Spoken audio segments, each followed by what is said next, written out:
Okay, good evening, everybody, both here in Cirencester and out there at home or wherever you may be.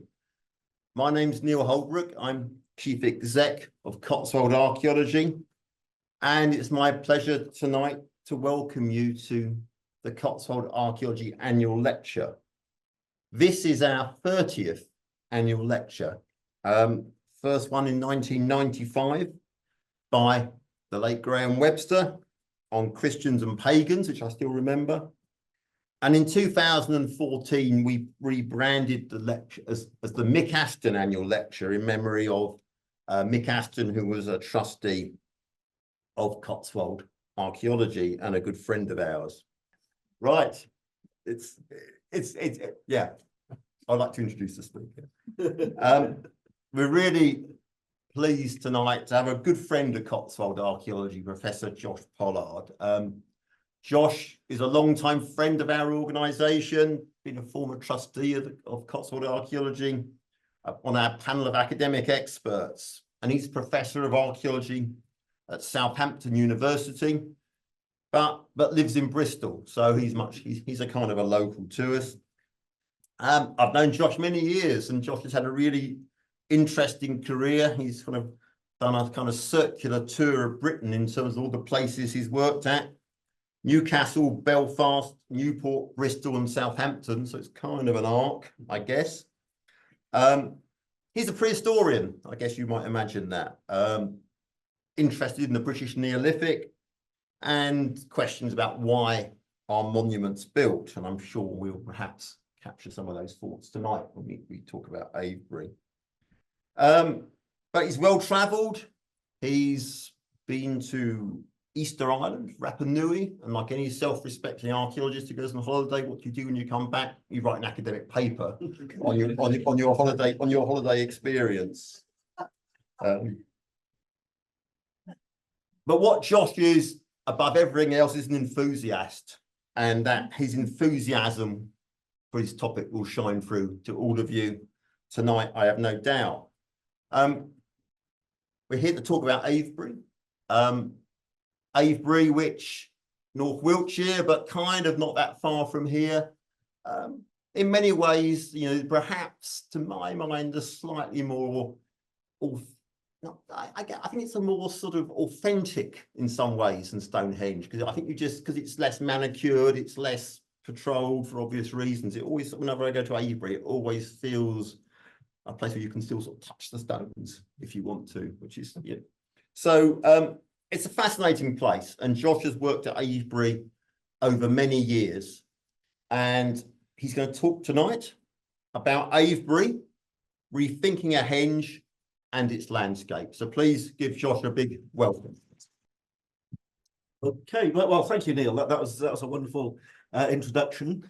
And just to point out at the start that although my name is on the lecture, this is, of course, sort of talking about work which is that which has been sort of generated by teams of people, lots of other colleagues, and so in many ways it's the outcome of work which is shared rather than work which is just my own. And also should just quickly mention Mick Aston, and you know, his kind of legacy, his influence. I think it's fair to say that anyone who came into contact with Mick was much taken by his enthusiasm for the subject, his enthusiasm to ensure that archaeology was something that was accessible, that was out there for the public. I was fortunate enough to overlap with him a little bit at Bristol, just as he was in the final years of his employment there and then retirement. And he was a great supporter, it has to be said.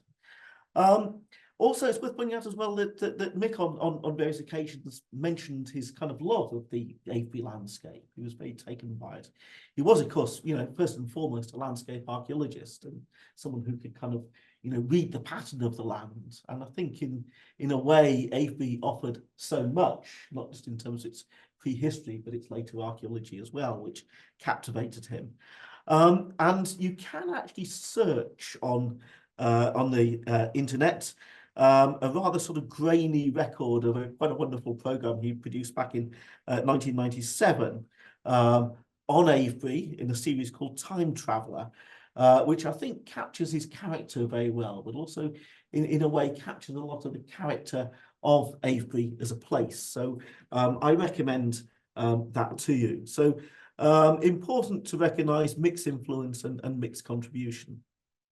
Now, Avebury, I presume that everyone in this room at least has been to Avebury. Does anyone want to admit to not going to Avebury? No, that's good. That's good. That's always heartening.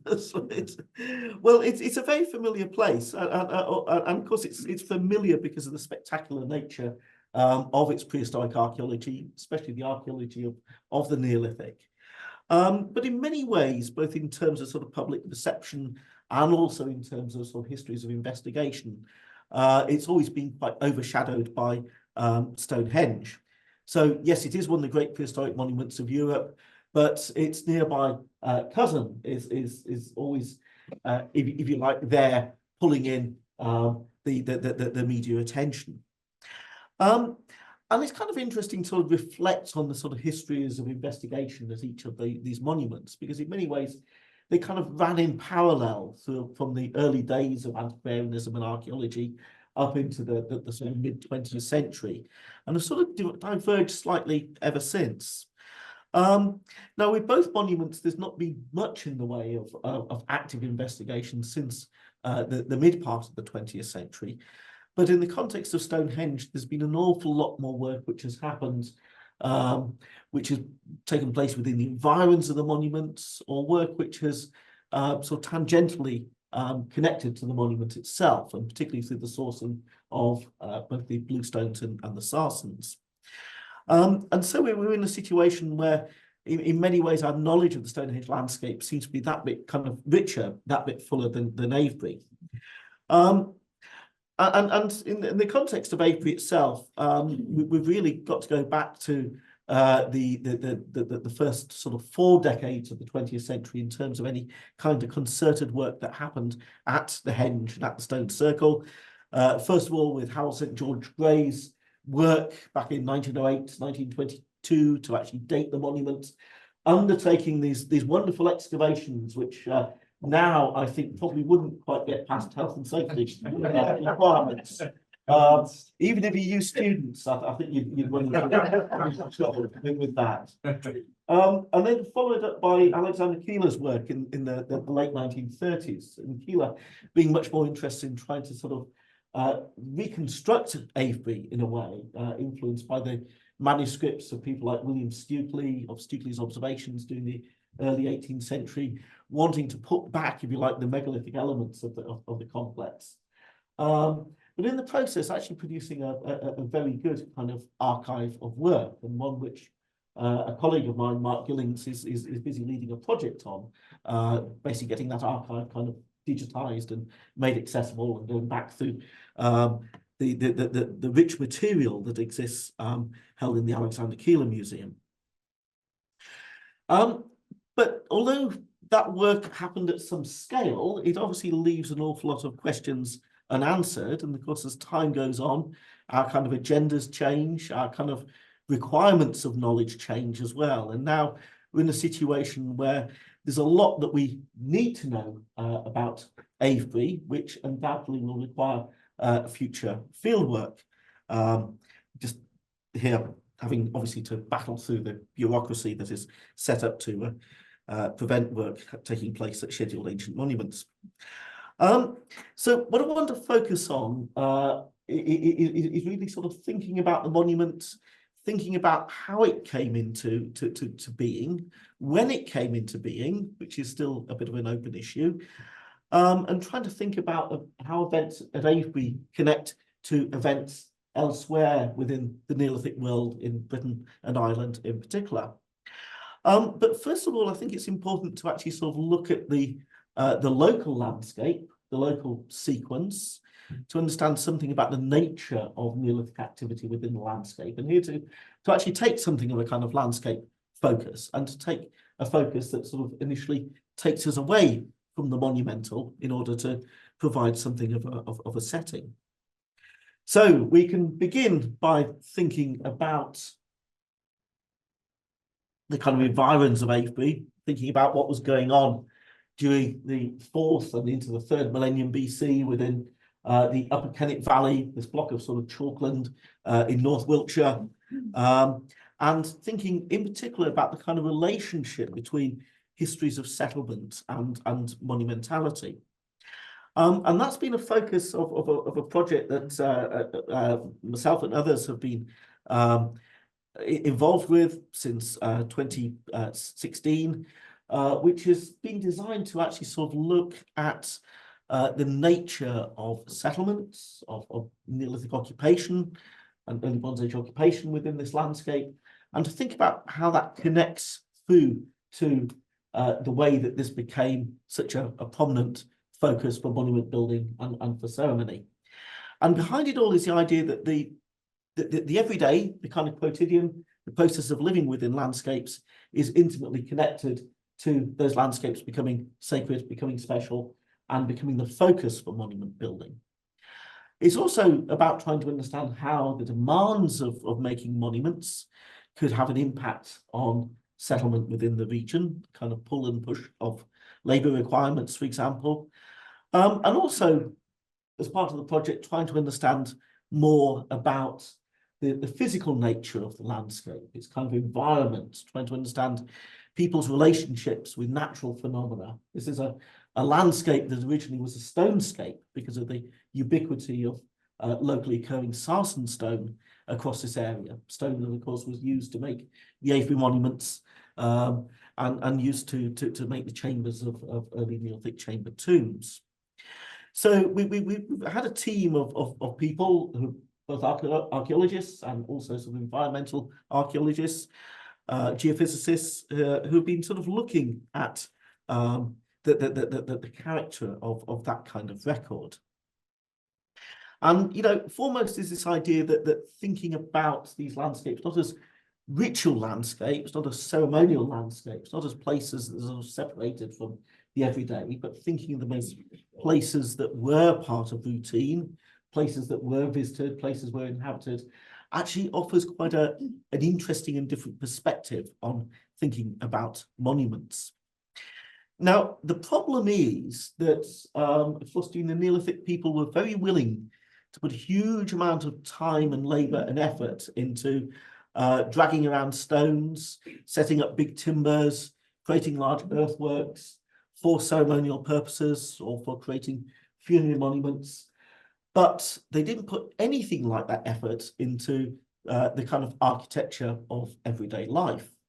And so we have this curious imbalance where we can see a rich record of Neolithic ceremonial activity, but we struggle sometimes to actually make sense of what routine life was like and where people were living and so forth. Now, this is largely because the sorts of structures that were constructed tended to be quite ephemeral, sorts of structures that people lived in. Generally, settlements were unenclosed, so you don't get ditches, you don't get palisades. And what we do tend to end up with as our primary record are things like scatters of worked flints, which are present across the plough soils, across the soils of these regions. And where those scatters are dug, occasionally you might find pits, you might find hearths, you might find the odd stakeholes and so forth. It's not easy evidence to engage with, but actually it still is critical evidence if we're to actually understand the nature of the way in which these landscapes were inhabited. If you like Flint, it's good. If you don't like Flint, walk away, I think is the best answer. But equally, we were kind of interested in the nature of the paleo environment, and we were interested in trying to sort of think about where there might be good preservation of contemporary settlement traces. So we had input from Mike Allen and Charlie French on the geoarchaeology and the paleo environment. Mike and Charlie have drilled so many auger holes across this landscape that I fear if there's any kind of earthquake activity, it will actually perforate and separate into a series of blocks. And we also had input from a Belgian colleague, Philippe Desnet, who's undertaken some wonderful landscape scale geophysical survey work explicitly designed to actually map deposits and sediments, and work that allows three-dimensional reconstruction of sediments to be picked up. To look for areas where there might be sort of colluvial fills in valleys and buried soils and so forth.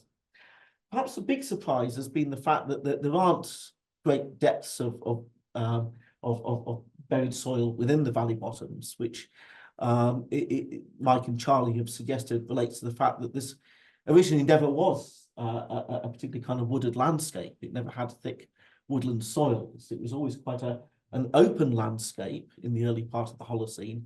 And perhaps its open character was something that actually attracted Neolithic communities into the area. Good soils, open ground, good water supply, etc. Now we've undertaken and continue where we can to undertake various excavations on a range of sites, but in particular on locations where we suspect that there is Neolithic settlements, and some of those are indicated here. A lot of that work has involved a rather fashionable process of actually digging the soil rather than just machine stripping it off.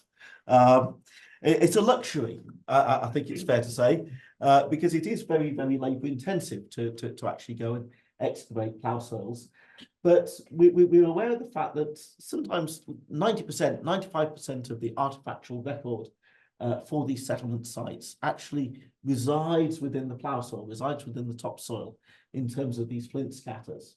And by stripping them off, you may be able to expose pits and other features, but you're also missing a lot of the evidence of what was actually going on the surface.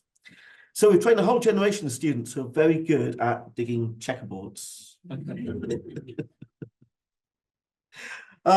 just want to give you a bit of a flavour of the results of some of that work. So the first site that we dealt with actually went back to a location that had first been encountered by Alexander Keeler in the 1930s when he started his work of excavating and restoring the megalithic monuments. Oh, why is it doing that? Anyway, he began his work in 1934 by focusing on part of the megalithic avenue leading out of the southern entrance of the Henge, the West Kennet Avenue. And the first trench that he dug actually hit a very dense spread of worked flint and prehistoric pottery. He recognized that this was an area of habitation. He was working off chronologies at the time, understood it was late Neolithic in date, and imagined that this was an area of settlement that immediately preceded the construction of the avenue. We actually know now that much of what he found belongs to the middle Neolithic. It belongs to a time probably about 800 centuries earlier than the avenue. But we were struck by, first of all, the quantity of stuff that he found during his work, but also the condition of it as well. So this is a fairly routine bit of the landscape, you might imagine that, like everything else, has been quite heavily ploughed. But first of all, he was finding soft, friable prehistoric pottery within the topsoil, and he was also finding bits of worked flint which were absolutely fresh. And we thought, well, there's got to be something going on here in terms of preservational conditions, which seem to be sort of allowing these settlement traces to survive in situ. So we undertook various bits of work around the area where Keeler had dug, in the process actually finding quite a rich scatter of especially worked flint and ceramics and other material, in places ranging up to close to 300 pieces of worked flint per square metre, which is actually quite colossal. And all of it very, very fresh. Basically, it's where it was dropped, where it was deposited. The only thing that's happened to it is that it's all been deflated down to the bottom of the soil profile through worm action. The soil here being a little bit thicker than elsewhere, and the worms thankfully taking all this material down below the level at which later medieval and 19th century ploughing wasn't able to reach. So we've got a site where we were able to see spatially the pattern of activity, and linked with the presence of cut features as well. We're able to sort of see something about the kind of history of this location as a place, from the early part of the Neolithic through to its monumentalization with construction of the avenue. And they're just an image of some of the sort of a few of the flint scrapers that we've found. Now, it's clear that the bulk of what was going on here happened during the middle Neolithic. So between about 3,200, 2,900 BC, which increasingly we're recognizing is a very interesting time within this landscape, but a very interesting time in the Neolithic in Britain and on adjacent parts of the continent in general. As we were aware that after about 3,400 BC, things changed dramatically. We moved from a world where we've got people engaged in mixed farming that characterizes the early Neolithic, through to people who are basically pastoralists, so people who aren't engaged in cereal cultivation, but are involved in keeping domesticated animals, and people who are probably living relatively mobile lives. And this is a site, and maybe quite a sort of special settlement site, that relates to that kind of middle Neolithic phase. We found wide range of both debitage left over from working flint and also flint tools. What is interesting is the fact, given that we're in a flint-rich landscape, a lot of the flint that's present in this site isn't local.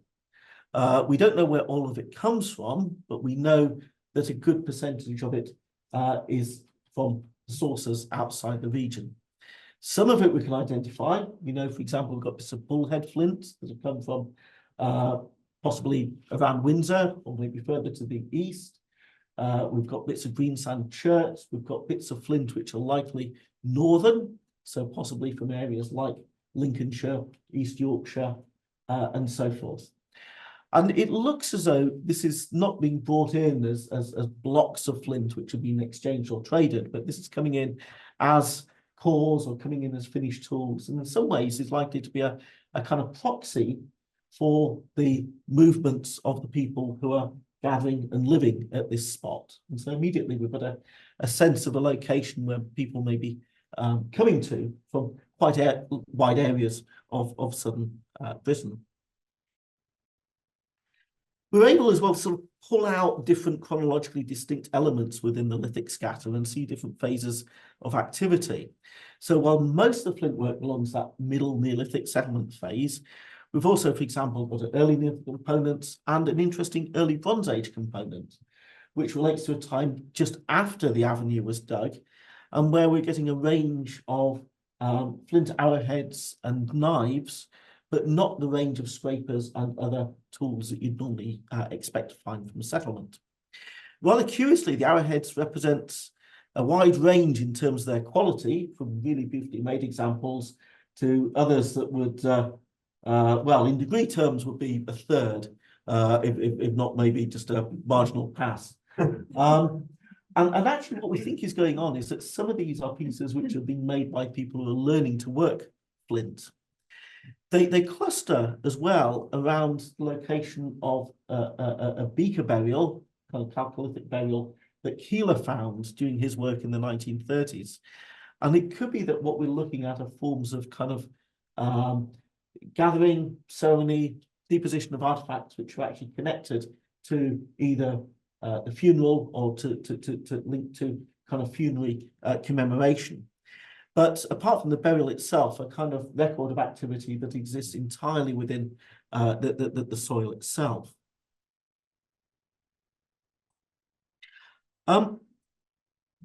We can sort of move on and think about one or two other locations as well we investigated. So another site, this time to the east of Avebury, going up onto the higher grounds. Again, a site that had been located, first of all, in the earlier part of the 20th century, back in the 1920s by W.E.V. Young and the Reverend Kendall. There's a story about the Reverend Kendall, which we've never been able to work out whether it's true or apocryphal. He was a local vicar at Winterbourne Monkton, a prolific collector of worked flint. He amassed a huge collection of worked flint. And so the story goes, in his later life, he went a bit mad and he believed he was a flint. Okay. And then starved himself to death. So it's a warning, okay, about the limits of interest in Flint. But anyway, this is one site which he and Young found, and we were quite interested in it because again, it had interesting Middle Neolithic, Early Neolithic elements. It seemed to have lots of axes. There's a possibility of axe production taking place. Its location had been lost for quite a while. We were able to relocate it, do some surface collection, then undertake some excavation. And actually, we found, in fact, this is a very large but very varied scatter. We probably didn't actually locate the particular hotspot that Kendall and Young had found, but we are able to, from the work, actually isolate a number of different phases of activity. The bulk of the work Flint, of which there's plenty of it, is probably actually of Bronze Age dates, and it's part of a very extensive scatter that could be linked to the creation of field systems in the Middle Bronze Age. But within it, we can identify especially late Mesolithic, Middle Neolithic, late Neolithic components, Early Bronze Age components, and in this case also linked to pits and pit deposition of various kinds. One late Neolithic pit, for example, being especially odd in terms of containing two post settings, a bit of modified human skull, some pieces of flaked chalk, fossils, and various other things that seem to be deliberately deposited within it. But here, a focus for repeated return, repeated settlement, with a particular emphasis on the Middle Neolithic, much like we saw with the West Kennet Avenue site.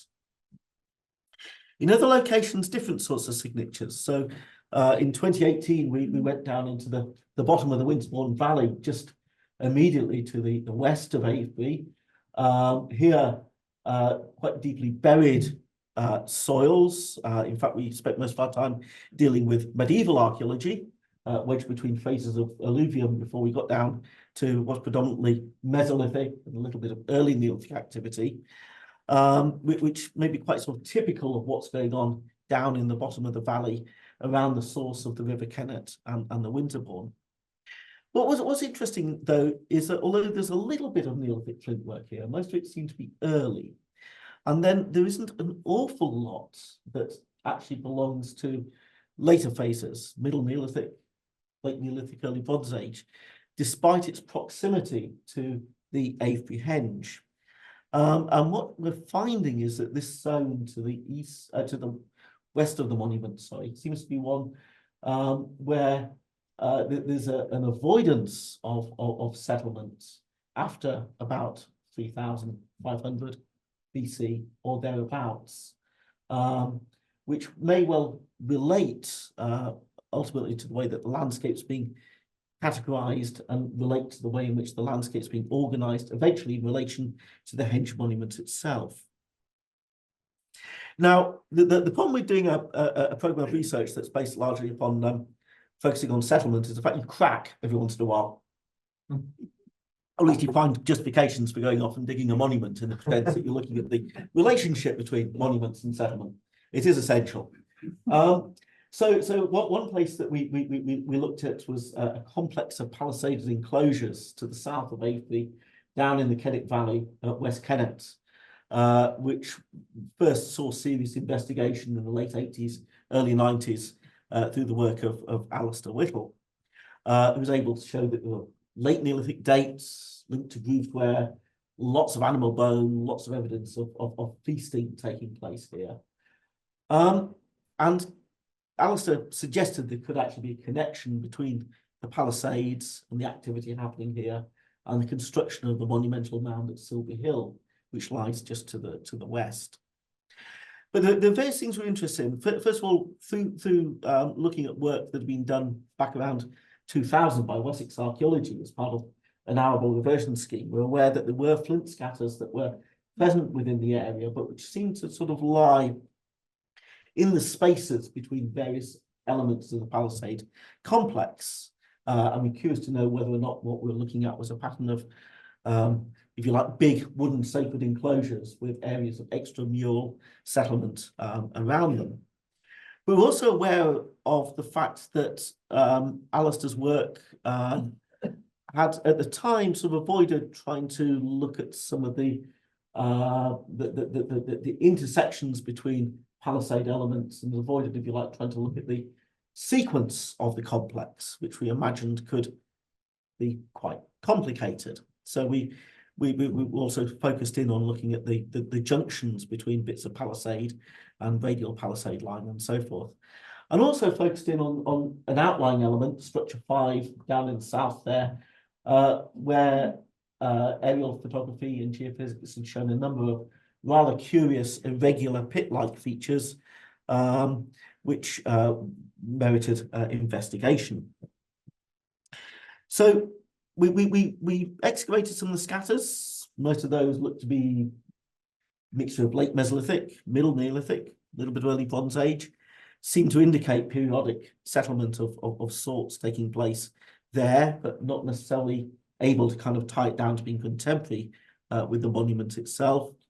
With structure 5, we were able to identify within the center of that structure a series of features which belong to a major timber structure, monumental timber structure, which seems to be rectilinear in form rather than circular, as most late Neolithic monuments are, which belongs to the very end of the Neolithic, to the 25th century BC.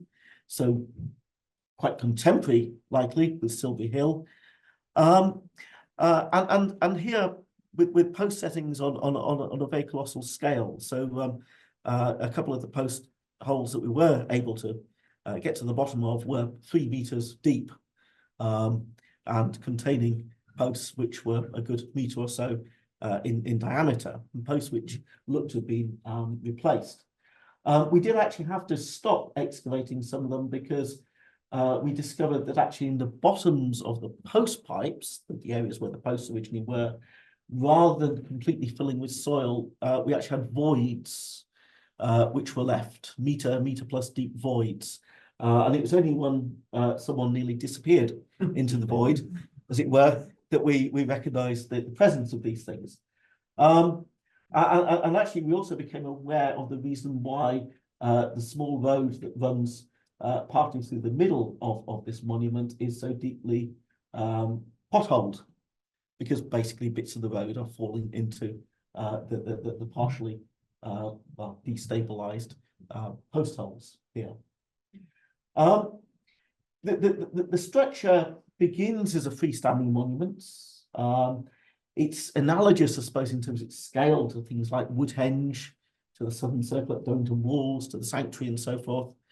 And with those monuments, people like Richard Bradley have talked about them as being buildings which kind of mimic houses. They're a bit like great houses, if you like, structures that may be created to provide a degree of community cohesion, particularly in times of change, as it were, and using the kind of house as a metaphor for creating a sense of community around these buildings. And it's tempting to see this as being something of that kind of nature. But it also, like so many of these late Neolithic monuments, it changes its form over time. So it begins as a freestanding timber structure. There's the post rots. It's then enclosed within, first of all, the henge earthwork, the bank and a ditch.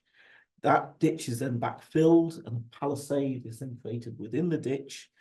And then across the interior of the site, probably a few centuries after those posts had gone in and as they're beginning to rot and disappear, we have a whole pockmark of small pits which were dug into the tops of these features, many of which were empty, others of which would contain odd deposits of bone or antler. But in one case, one of those pits contained a double burial of 2 inhumations, both male, one quite young, one older, and their grave had been marked by a large sarsen boulder, which we also found. We're also able to recognize that the burial had partly been dug into the top of one of these rather sort of insufficiently silted post pipes, and the process of marking the grave with a boulder basically resulted in the bodies being pushed down or partially pushed down into the post pipe, and at a point in time when the bodies were still semi-articulated. And it makes you wonder what was going on in the minds of the people who buried these individuals as they watched over the course of a year or so, how their big sarsen gravestone was slowly sinking in and being absorbed into the ground. There were other odd things about this part of the site as well. It also, within those later pits, within the grave, we found quantities of non-local stone, so-called granite diorite or gruss, which hasn't turned up anywhere else within the complex, hasn't turned up anywhere else within any site in Wessex, and which we now know came from a source in the Cheviot Hills of Northumberland. So many tens, given the sample size of the excavation, maybe many hundreds of kilos of this rock have been brought down from the Cheviots and buried within this monument. Why? We don't know, because it's not a stone that could be used for anything in particular. It's not part of broken up megaliths, but it seems to be a way in which people were asserting a very real connection between this site and a location up in the far north. Now, once we start to put together the work that we've done and the evidence from other sort of sites, settlement sites, and so forth within this area, we can be getting to build up a bit of a picture of what's going on in terms of the intensity of settlement, where that settlement's taking place, how it links to monument building, and so forth. It's very common right across the area to find good early Neolithic presence. So the first Neolithic farmers moving into this region were occupying quite large parts of the region, quite sort of dispersed in terms of the character of settlements, initially at least. A lot of activity taking place at the enclosure at Windmill Hill on the northern part of the region. We've also got plenty of evidence of Middle Neolithic activity, as we saw with the West Kennet Avenue occupation sites, as we saw with Avebury Down and various other locations as well. What's weird is the fact that if we look at the phase that goes with the major monument building events during the late Neolithic, settlement is much less evident. And there are only really a couple of places where we seem to sort of pick it up. One of which is on Overton Hill, close to where the sanctuary is, overlooking the West Kennet Palisades. And the other, which we know through the activities of Kendall and Kilo and so forth, is up on Windmill Hill. And Windmill Hill remains a major focus for settlement right throughout the Neolithic and the early Bronze Age. But you'd imagine there'd be a simple correlation between monument building and people living within the region, but that's not the case. If anything, the picture for the late Neolithic looks as though there may be much more kind of coming and going, that people may be coming into the region to build monuments, but not necessarily having a kind of sustained presence. Yeah, you've got to memorize this. So there we go. There's a quick summary. It'll be multiple choice tests. Okay, I'll skip over that. So onto the monuments, onto the henge. So how does the henge sort of fit into all of this? Because, you know, after all, the henge is the focal point within the landscape. It is the feature around which certainly so much of what was happening in the middle of the late Neolithic pivoted.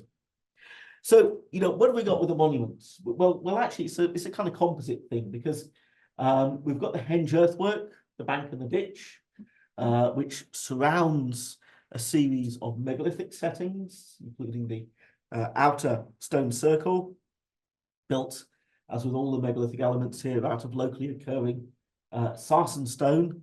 And then within that, we've got two smaller, yet still colossal stone circles, the southern and the northern inner circle, as well as further megalithic settings within those inner circles. And then, of course, the avenues leading out of the monument, leading out from the south and the west, off to the sanctuary on Overton Hill, off to the Longstones Cove, to the west. Now, we have plenty of evidence to suggest that this wasn't constructed in one go, that this isn't a single phase monument, but it was created in a series of stages. We have good dates from the ditch, or at least from the earthwork that we see today, which kind of suggest it was constructed maybe around 2500 BC, when a lot of monument building was taking place across southern Britain. We've got one or two other bits of dating evidence that suggests various components are both earlier and later. But our chronology is still really quite lacking in various ways. And part of it relates to the fact that during the Neolithic, people seem to have a taboo about putting anything that could be radiocarbon dated into stone holes. Okay, they knew how to make life difficult for us. And other materials proved to be fallible. So we did, for example, find bits of carbonized grain way down in one of the stone holes of the Cove, which showed that it had been constructed in the 16th century. Don't trust dates on seeds. Okay. So what we can do, though, is to pull together various bits of evidence through keel and raise excavations, through the bits of dating evidence we have to come up with a suggested sequence. And first of all, it's looking increasingly likely that the first bit of monumental activity, following on from phases of settlement, belongs to the Middle Neolithic, belongs to probably somewhere close to 3000 BC or thereabouts. But then much of what we see in terms of the main earthwork, in terms of the outer stone circle, in terms of the avenues, then comes in the sort of 26th, 25th, 24th centuries BC. So there might be quite a gap within the sequence. And then we've got various bits of modification of some of the stone settings. We've got bits of deposition of human bone within the ditch that continue on into the early Bronze Age before the site becomes, should we say, very quiet after about 1600 BC. And that sequence actually is more or less the same kind of story in outline detail of what we have for Stonehenge, and suggests that actually the way in which these monuments develop is quite closely interrelated. But the two big phases of activity are, first of all, this Middle Neolithic phase and this Late Neolithic phase of construction. Now, I suppose one thing that we're beginning to kind of understand is the fact that people weren't building monuments all the time across the course of the Neolithic, but actually monument building, as well as being quite regionally localized, was also quite episodic. It happened within often distinct horizons. And that's especially so as we go into the later 4th and the 3rd millennium BC, when there are two horizons that really stand out. So one is at the very end of the 4th millennium BC, 3200, 3000 BC, where in various parts of Britain and Ireland, we actually see the beginnings of some of these big ceremonial centres. So, for example, in the Boyne Valley in Ireland, the construction of the great passage grave tombs there. Up in Orkney, we've got things like the passage grave tombs, the Nesabodka, etc., etc. And within Wessex, we've got the beginnings of some of the key monuments, places like the first phase of Stonehenge and the first phase of Avebury. And then there seems to be something of a lull, may relate to something of a dip in terms of population numbers. And then everything goes crazy round about 2500 BC, when we have the largest constructions being created, including the Sarsen and Bluestone phase at Stonehenge, the reworked earthwork, outer stone circle of Avebury, Silbury Hill, and so forth, which has probably got something to do with the appearance at that point in time of beaker communities coming across from the continent and local communities responding in a slightly millenarian fashion to the sense of their, perhaps ideology, worldview being challenged through new belief systems, new networks, and so forth. It's that ongoing saga, isn't it, of how Britain responds to Europe. Generally by going slightly crazy for short periods of time and then calming down. But it's this Middle Neolithic phase which is quite interesting, because that I think sort of links into the beginnings of Avebury. And certainly elsewhere, what we see is, first of all, a change in monumental form, a move away from things like sort of long barrows, chamber tombs, or structures which are rectilinear, like cursus monuments and so forth, towards circular archetypes, new monument types, like passage graves of Ireland and the west of Britain, the appearance of henge monuments, stone circles, timber circles, and so forth. And in some cases, this may be linked to, if you like, experiments in very extreme forms of social ranking. So it may be that we're moving from a situation of relatively flat social structures to ones where there are very accentuated, albeit briefly lived hierarchies. So in the context of the Boyne Valley and New Grange, we have genetic evidence there to show that one of the individuals buried in the furthest chamber, the kind of holy of holies, as it were, was a product of an incestuous union, which has been suggested could link through to ideas of divine chieftainship and kinship, which we find documented in places like Egypt and who contacts Hawaii and so forth. So it may be that we've got these moments of very, very sharp social ranking, which are linked to monument building, linked to elites kind of also creating monuments which referenced major celestial events too. But this is not something that's sustained. This is something that then collapses relatively quickly. So within the Wessex region, we have, of course, the first phase of Stonehenge, which, albeit beginning as a simple earthwork, is remarkable because we're pretty certain that it contained the blue stones brought from Palisaded, which was a remarkable feat of long-distance megalithic movements. And also work by Susan Greene and Pete Marshall has suggested that the analogous earthwork at Flagstones in Dorchester could be of the same kind of date. Both these monuments, of course, linked quite closely to funerary deposits of various kinds. Now, if we were to look for Middle Neolithic features, or the first features of Avebury, what would we have? Well, we know, for example, that the earthwork that we see today is a reworked earthwork, but there's an earlier phase of bank, and so an earlier phase of ditch, which is buried within the more colossal earthwork that's present. We have the inner stone settings, particularly within the southern and northern inner circles, where we've got good indications of them being set up in the Middle Neolithic. Maybe the inner circles themselves could belong to this horizon. And then there are one or two other features which may or may not be of this date, or which may or may not even exist. My favourite being the funny double earthwork down the bottom there, which when you talk to the locals, they seem to remember people driving lorries in exactly that kind of circuit about 40, 50 years ago. So it may not be prehistoric, it might be relatively recent.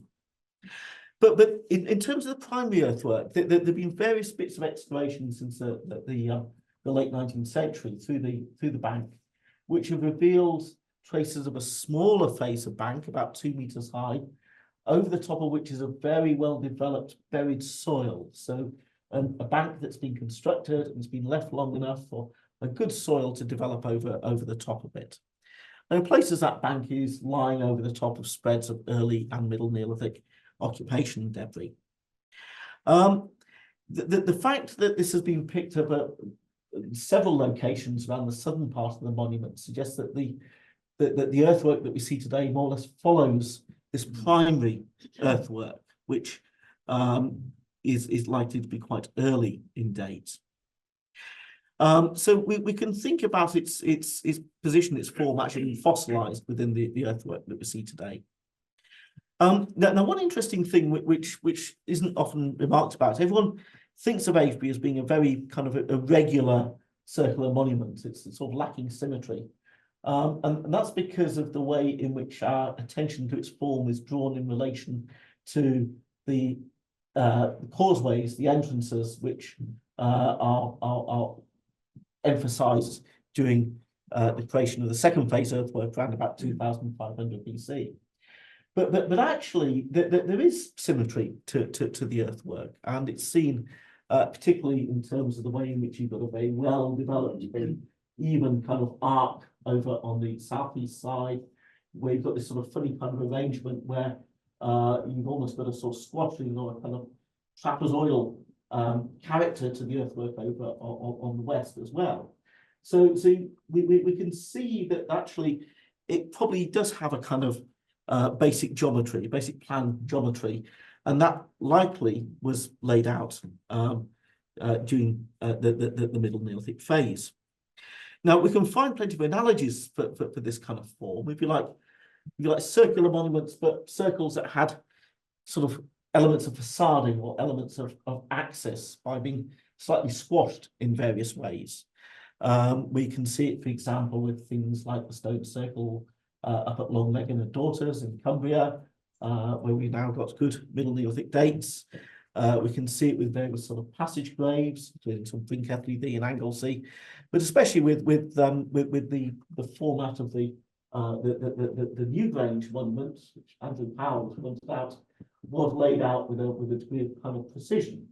Again, the slightly sort of egg-shape format is something that is very similar to what we see with the Avebury earthwork, although not to scale. You can kind of superimpose them, and you can see a similar kind of geometric structure to these monuments. So it likely suggests that initially, at least, the first phase earthwork is one that has an axis. It has an axis and orientation that is broadly taking it to the southeast. Doesn't seem to have any solstitial alignment or connection, but it is quite markedly southeasterly. And it could be that there are earlier causeways, there are earlier gaps, which have just been buried under the later bank or obliterated by the cutting of the later ditch.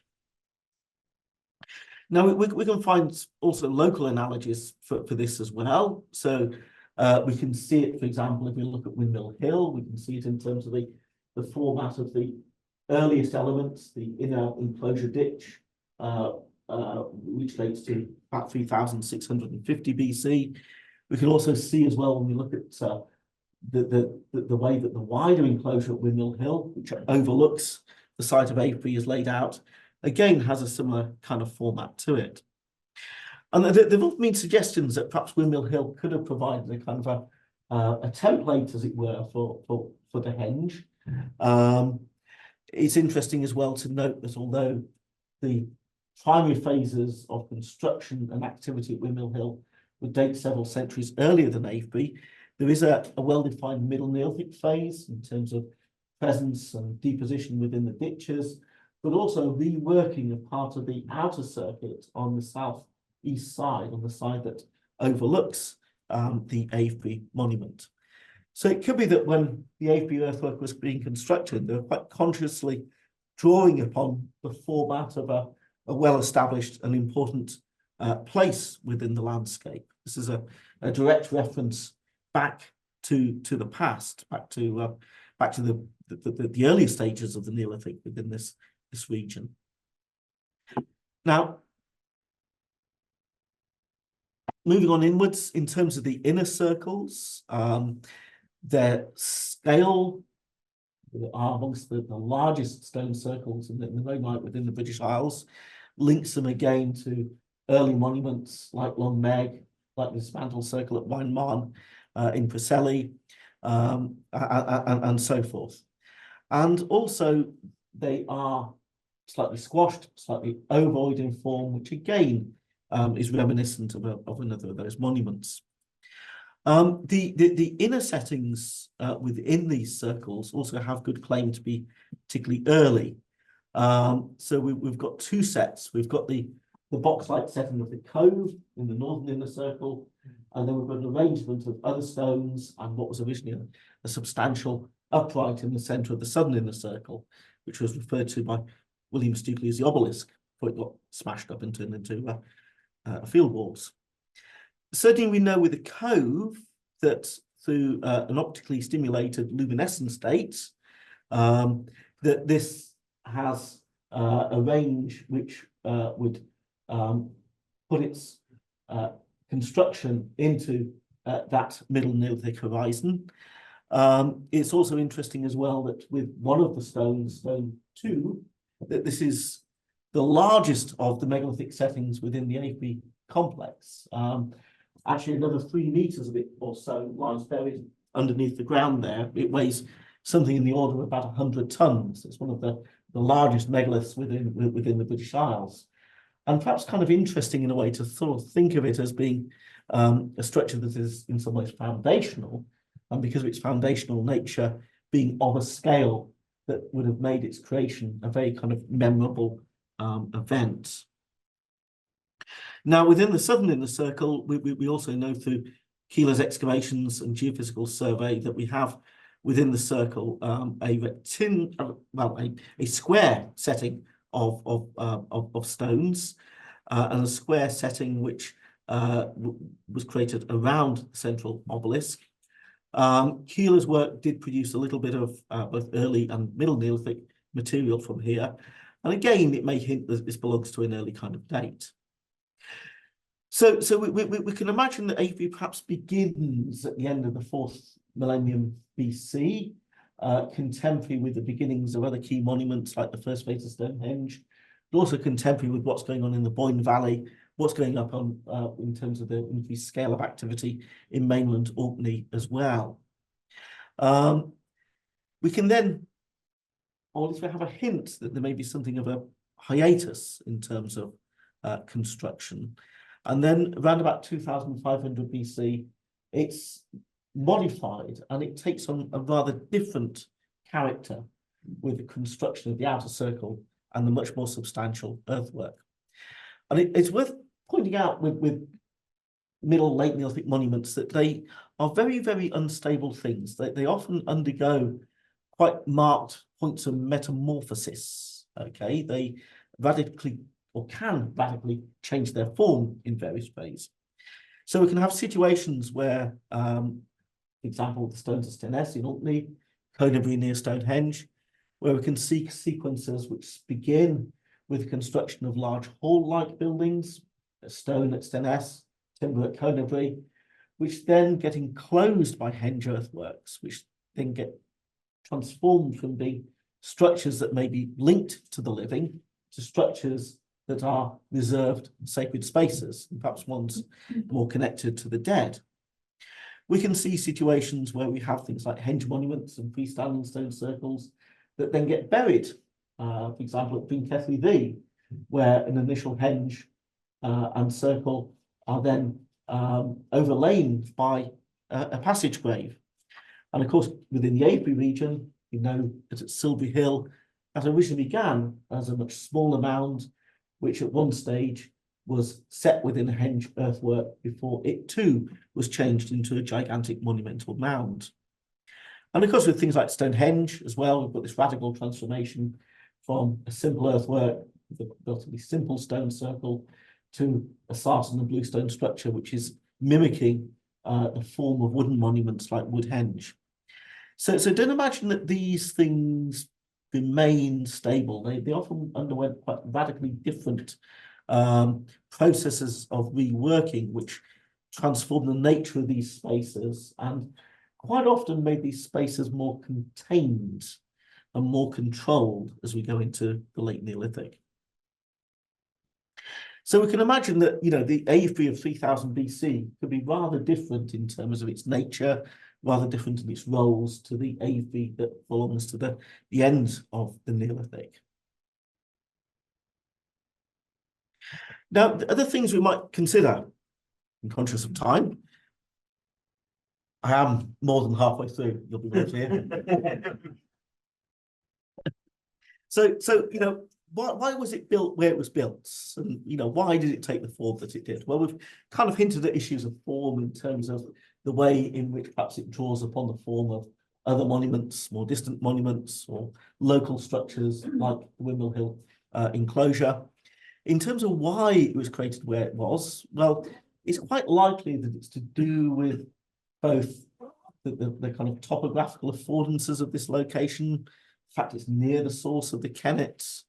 It seems to sort of lie in a position that suggests it may be the intersection of natural routeways through this landscape. But also, it's in an area where we've got evidence of prior settlement and activity. So it was, if you like, a place before it became a monument. It was a place that was inhabited. And in particular, we now have a suspicion that within the southern inner circle at least, that this was the focus for what was probably quite an important settlement event, occupation event, dating to the early part of the Neolithic, which was then remembered and then becomes, if you like, the focal point for the creation of the megalithic structures in this area. And the feature of particular interest are a range of post holes and gullies that are shown in green there, which Alexander Keeler excavated in 1939 and which he wrote off as being the remains of a medieval cart shed. I've not seen any other medieval cart sheds around, so we don't really have much to compare it with. It's worth pointing out that he stopped his excavations at this point because it was September 1939 and something was going on, and you know, the problems basically, and wrapped things up rather quickly. Curiously, he recognised the post holes within this structure as being prehistoric, but not the later gullies. Now, one thing we can say is that those features are associated with early Neolithic material culture, and we know that while there was a lot of medieval activity in this area, all the medieval finds are basically sort of locked in the plough soil over the top of these features. So were it a medieval building, you'd expect medieval material, pottery and so forth to be present within those feature fills. But critically, we can now compare the plan of this structure to that of a good number of early Neolithic houses which have been excavated in Britain and Ireland, and it bears a stunning kind of resemblance.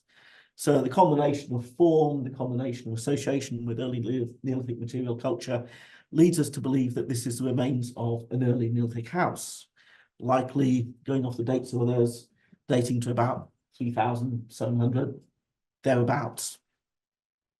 What's also telling is the way in which the subsequent megalithic settings, in particular the square setting within the southern inner circle, basically follows the same axis as that structure, and seems almost to take the dimensions of that structure and kind of multiply them by 4. So they seem to be laying out those megaliths in relation to the traces of that building, traces of that house. They're commemorating it and monumentalizing it, even if perhaps a few centuries after the structure has gone out of use and rotted and remains as both memory and archaeological trace. So there's a sense here that at least this part of the monument may begin as a series of settings which are commemorating a particularly important building, and presumably commemorating the people, the kind of lineage who occupied that building. Of course, what we need to do is now know what's going on with the northern inner circle, where we have that box-like setting of stones that make up the cove, which in terms of their format and plan are curiously similar to the early Neolithic structure within the southern inner circle. So it's possible that Avebury begins by commemorating a series of foundational buildings relating to foundational occupation events that could be connected to important lineages in the landscape, and that during the Middle Neolithic, those lineages are seeking to kind of assert power and preeminence and position by commemorating and marking the place of their ancestors. Something else that's also interesting, which I've hinted at, is the fact that we can see that perhaps just before the henge is constructed, and certainly more marked after it's constructed, it acts as a kind of notional point of contrast and division within the landscape. We have a situation where, as we go into the Middle and Late Neolithic, the zone to the west becomes devoid of settlements, and we've looked very intensively, even through things like watching briefs and so forth, all across this area, and have not found any trace of Middle or Late Neolithic settlements. The closest is off at Windmill Hill, which is further to the northeast. Whereas this zone over to the east, going down the side of Wading Hill, going up onto Hackpen and over to the hill, remains quite busy, especially during the Middle Neolithic and the Late Neolithic activity up along over to the hill. So there's a sense of sort of contrasting zones in the landscape, in places where people are living and places where people are not living, which are kind of focused on the henge itself.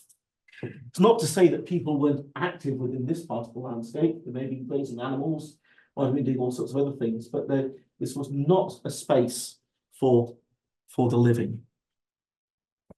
So putting these things together, first of all, contrary to English heritage, this is not how Avebury was built. It was more complex. It was built as a sequence of events. Also, we've got to get away from ideas that Neolithic architecture is about creating spaces within which activities could happen.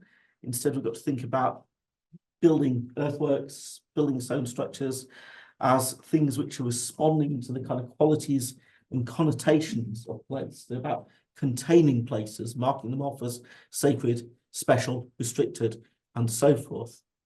And we've also got to think about that element of metamorphosis. We've got to think about monuments as kind of, changing living entities as well. And monuments as having these sort of condensations of connections, histories, and links to people and events and so forth.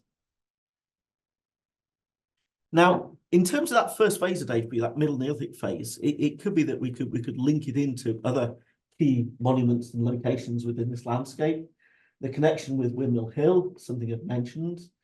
It may be that the West Kennet Avenue occupation sites, with its kind of rich range of material and with evidence of lots of non-local material, could represent a location where people were coming together and living while the first phase features of Avebury were being constructed.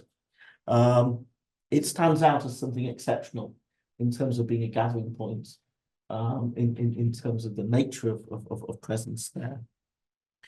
We've also got other sort of odd things happening in the Middle Neolithic. We have places like Millbower, Chamber Tomb, off to the north of Windmill Hill, which is very, very late in date, constructed at the same time as the occupation site, which is slightly archaic or anachronistic in its form, and it's tempting there to perhaps sort of think of that as being connected, as being a kind of burial place linked to some of those communities who are responsible for making the first phase of the Avebury monument.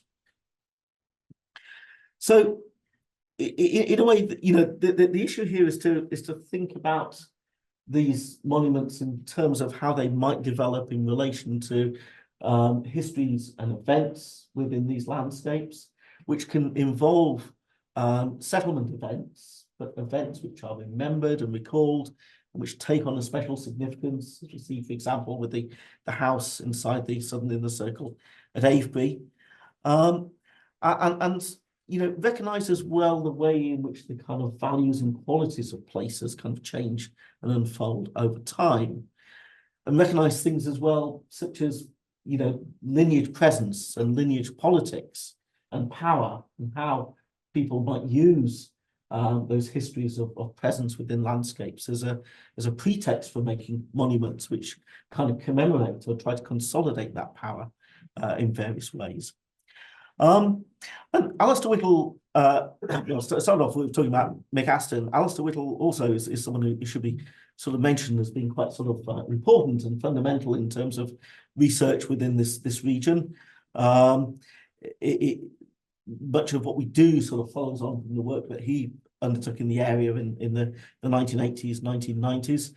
But more recently, he's been calling for us to try and think about prehistory more in historic terms, and that's all linked into his drive to ensure that we create better kind of chronologies so that we understand much more about how things happened and when things happened. And in the process, this is making the Neolithic much more interesting. It's showing how much change there is, how much variation, how we're moving away from a rather sort of static, timeless sense of prehistory to a sense of prehistory where there are important kind of narratives and changes and events. And this is the kind of framework that we really need to put Avebury into. So, of course, the obvious thing is to think about the fact that, that there's need for more work at the monument. it has to be a kind of research priority, particularly to kind of investigate features to understand sequence and chronology and activity of various kinds. We've done a lot of work in the surrounding landscape. It's presumably now time to look at the monument itself. And just to throw it out there could even be interesting collaborations, perhaps, between universities and organisations like Cotswold Archaeology in terms of actually starting new campaigns of work at key sites like this. And I shall end there with acknowledgement to colleagues, particularly people like Mark Gillings, Ben Chan, and Charlie French, Mike Allen, Ross Cleal, and so forth, who've been very much sort of partners in all this work. Well, thank you so much, Josh. What a fascinating story, history before history, and just an insight into how dynamic archaeology can make prehistory, which can be hard to comprehend sometimes. The time spans are so great, but somehow it is possible through archaeology to begin to get insights into how people lived and perhaps fought in that deep past. We are going to have some questions. For people online, please remember to do this via the Q&A box only, not via the chat function.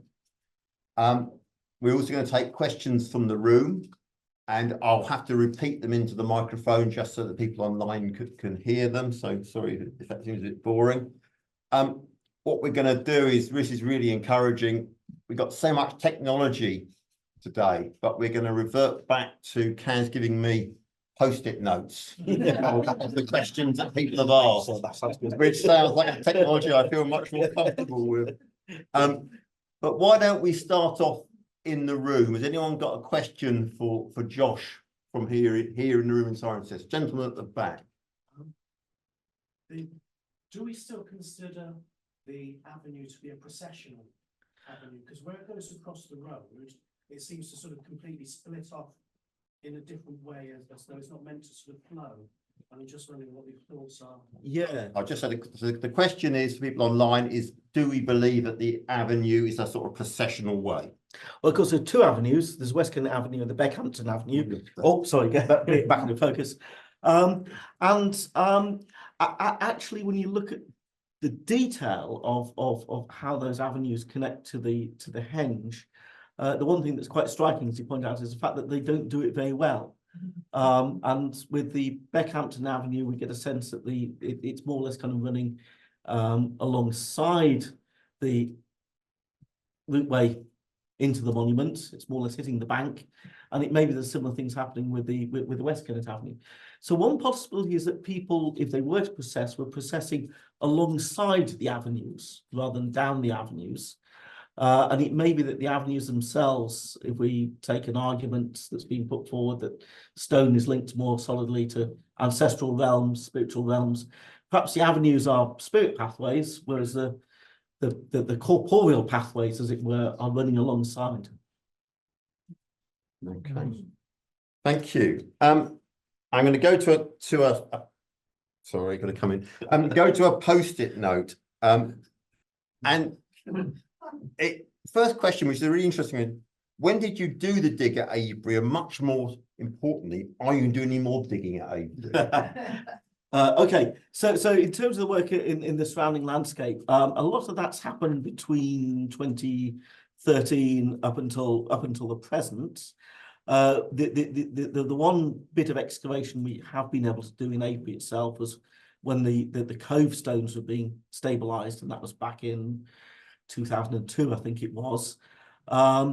We are still doing little bits of work in Avebury and its environs, and as I mentioned, we're now seriously sort of thinking about pulling together the kind of justification, as it were, to do work actually within the monument itself. So things are still going on. Okay. We've had one comment that someone said they did think they were actually going to be tested on the "you will be tested on this" slide, and have asked for that slide to be put back up. So what we will do is this talk will be on our YouTube channel later, so you can pause your YouTube video at the appropriate moment. But I'm going to ask a really great question now. And what would Josh suggest would constitute a good day out in Avebury? Do you try and see everything on one visit? And if so, where would you begin? Oh, that's a very good question. There's quite a lot to see. So if you've only got a day, the thing to do obviously is start off by visiting the Henge. You can then walk down part of the West Kennet Avenue. You can walk over the top of Wadden Hill, which is kind of natural hill running down from the south of the monument. And that gives you a good view of Silby Hill. If you've still got energy, you can then go down past Silby Hill, cross the A4 carefully, very carefully, and go up and see the West Kennet Long Barrow. But I think it's a kind of landscape where it's good to go back, and it's good to spend time exploring the monument itself. It's good to wander up onto Windmill Hill, where you get a really nice kind of sense of the landscape. It's good to go up onto Overton Hill as well, see some of the Bronze Age barrows up there. So the area is very rich in archaeology, and it always repays return and further investigation. And even with the monument itself, I mean, everyone gets sort of locked into walking around the western side, where a lot of the restoration work by Keeler was done. It's good to look at the eastern part of the monument, which hasn't been impacted by 20th century excavation. And actually, one thing that's really interesting is just walking the bottom of the ditch. Get a very different impression of the world if you're exploring the site in the base of the ditch. It's a good answer. I've got so many questions. We're not going to get through all of these, but and they're all such great questions. Are there any traces or theories regarding possible other avenues in other directions beyond the ones known? Okay, so we've got the West Kennet Avenue, we've got the Beckhampton Avenue, both are stone avenues. Both were recorded by early antiquaries, William Stukeley especially. So far, there's not any trace of avenues to the north or to the east, even though there are entrances to the monument to the north and the east. I think if there had been megalithic avenues, we would have found traces of them. But that's not to say that there couldn't be timber avenues, for example. So it's something that sort of requires further investigation.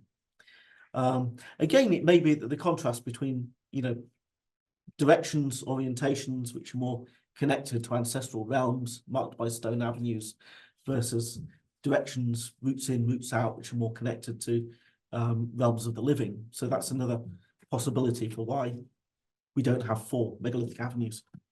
Thank you. Keep going. Josh is going to earn his corn tonight. You said the area may always have been open.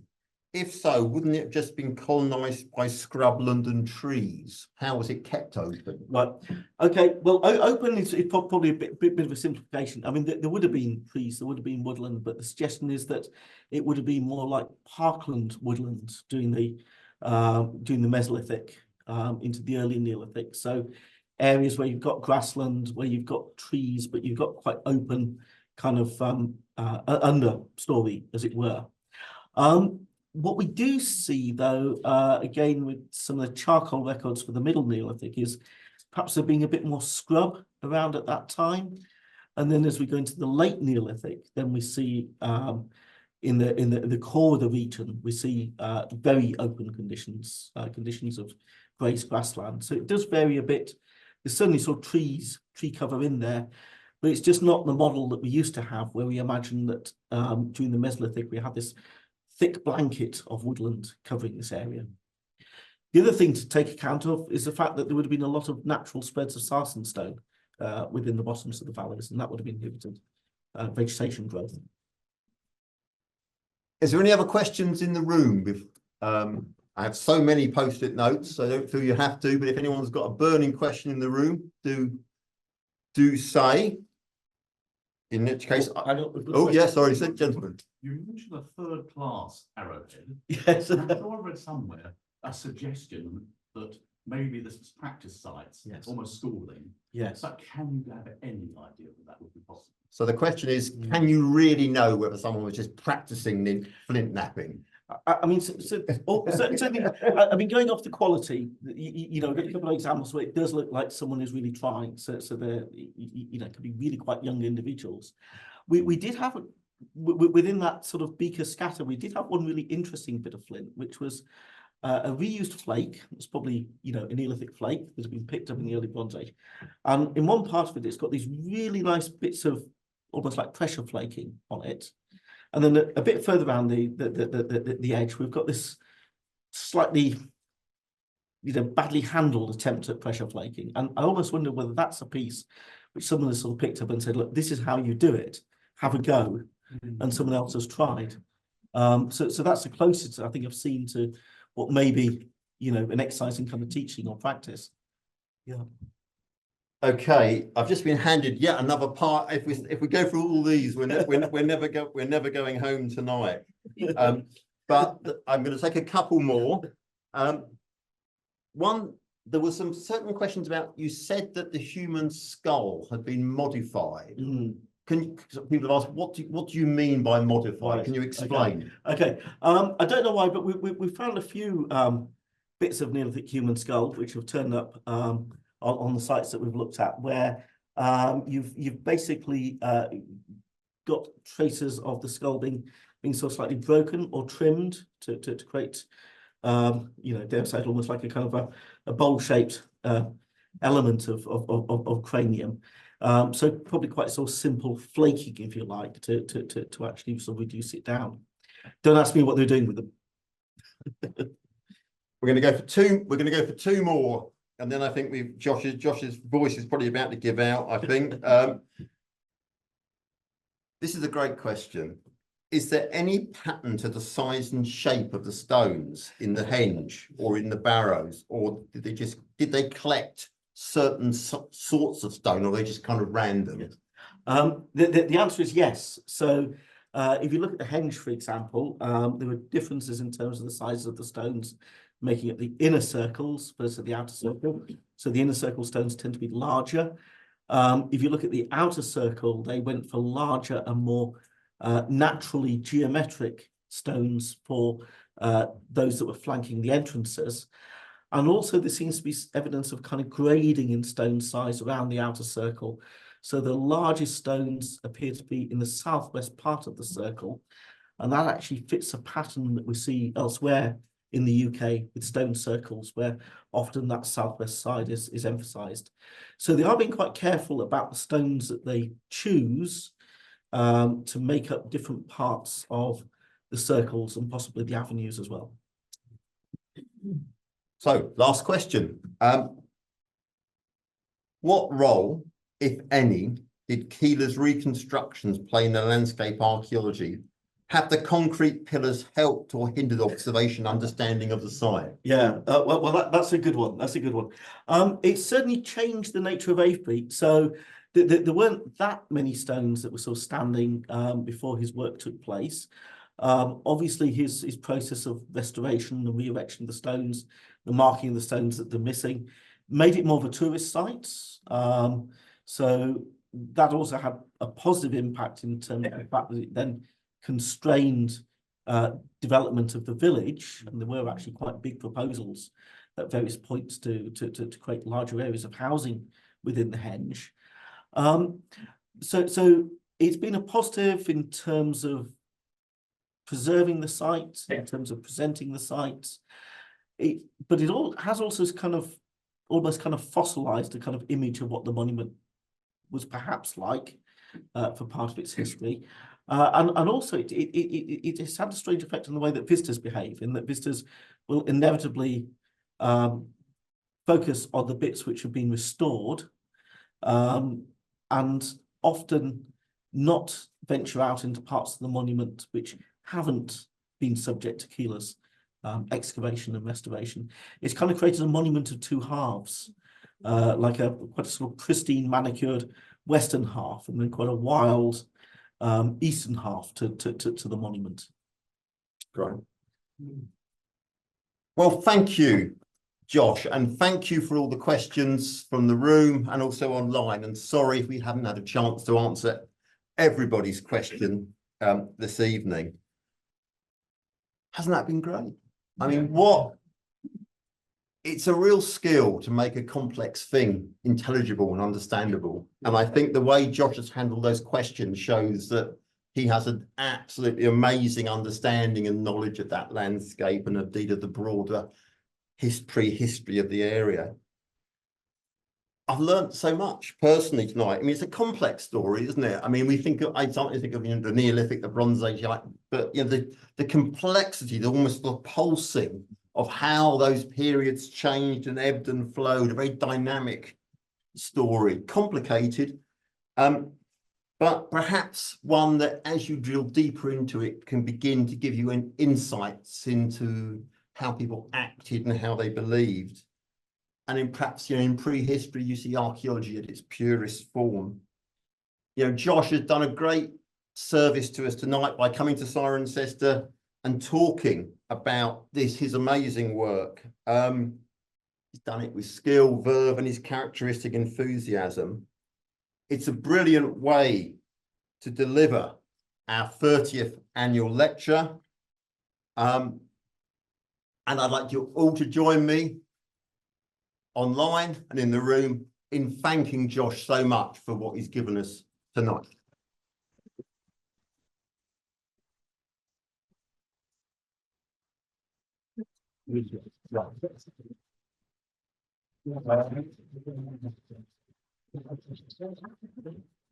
Just for fans of Father Ted, that hill small, that hill far away.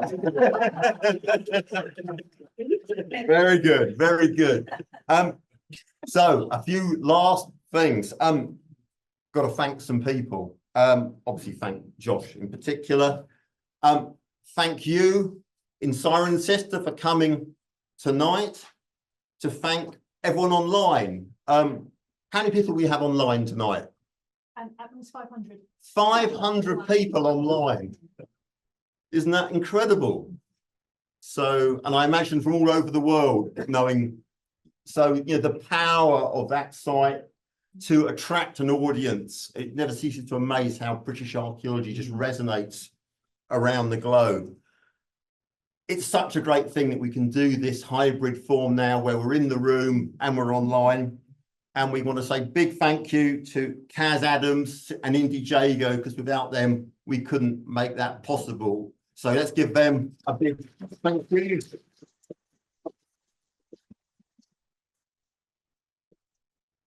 And also to thank our hosts at the Crinean Museum, Emma Stewart, Caroline Morris, and the team for the facilities. So lastly, it just remains for me to say thank you for your attention. Please do not forget to complete the online survey, or if you're in the room, the survey outside the door. And lastly, I hope very much to see you next year for our 31st annual lecture, which I hope has become a bit of a fixture in the calendar. So thank you to Josh, thank you everybody, and good night.